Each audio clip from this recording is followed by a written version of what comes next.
កងកម្លាំងនៃបញ្ជាការដ្ឋានតំបន់ប្រតិបត្តិការសក្រុងកំពង់ធំនៅតែបន្តសកម្មភាពសហការជាមួយកម្លាំងចម្រុះបង្ក្រាបបទល្មើសនេសាទខុសច្បាប់ដោយភ្លៀងរលឹម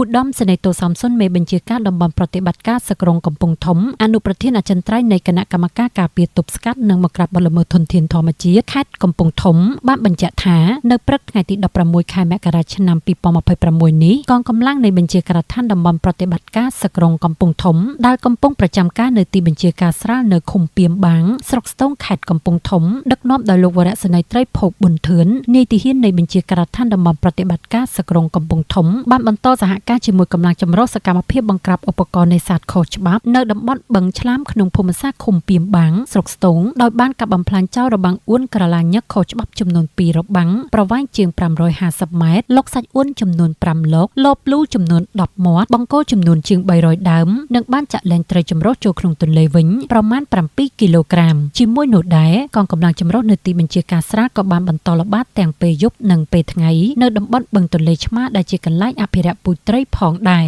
ឧត្តមសេនីយ៍តូសំសុនក្នុងនាមជាអនុប្រធានអចិន្ត្រៃយ៍នៃគណៈកម្មការការពារទប់ស្កាត់និងបង្ក្រាបបទល្មើសធនធានធម្មជាតិបានថ្លែងអំណរគុណដល់កងកម្លាំងចម្រុះទាំងអស់ដែលបានសហការគ្នាល្អក្នុងការបំពេញភារកិច្ចប្រកបដោយស្មារតីទទួលខុសត្រូវខ្ពស់ដោយបានពុះពៀនៅគ្រប់ការលំបាកមិនខ្លាចនឿយហត់ទោះបីមានឧបសគ្គមួយចំនួនទាំងបញ្ហាអាកាសធាតុនិងការប្រឈមមួយចំនួនទៀតផងដែរឧត្តមសេនីយ៍តូសំសុនក៏បានក្រើនរំលឹកដល់កងកម្លាំងចម្រុះទាំងអស់ត្រូវសាមគ្គីសហការគ្នាឲ្យបានល្អដើម្បីបំពេញភារកិច្ចតាមបទបញ្ជារបស់ថ្នាក់ដឹកនាំស្ថាប័នអង្គភាពនីមួយៗនិងថ្នាក់ដឹកនាំគ្រប់លំដាប់ថ្នាក់នៃកងយុទ្ធពលខេមរៈភូមិន្ទពិសេសឯកឧត្តមអភិបាលខេត្តប្រធានគណៈបញ្ជាការឯកភាពរដ្ឋបាលខេត្តកំពង់ធំក្នុងការបង្ក្រាបបទល្មើសនេសាទខុសច្បាប់ឲ្យទទួលបានជោគជ័យដើម្បីធនធានមច្ឆជាតិរបស់យើងបានសម្បូរឡើងវិញបម្រើសេចក្តីត្រូវការសង្គមជាតិនិងប្រជាជនយើងនៅទូទាំងប្រទេសជាមួយគ្នានេះដែរឧត្តមសេនីយ៍តូសំសុនក៏បានអំពាវនាវដល់ប្រជានេសាទទាំងអស់សូមមេត្តាចូលរួមគោរពច្បាប់ស្តីពីជលផលឲ្យបានត្រឹមត្រូវដើម្បីសង្គមជាតិយើងប្រកបដោយនីតិរដ្ឋនិងឲ្យផលត្រីរបស់យើងបានសម្បូរឡើងវិញ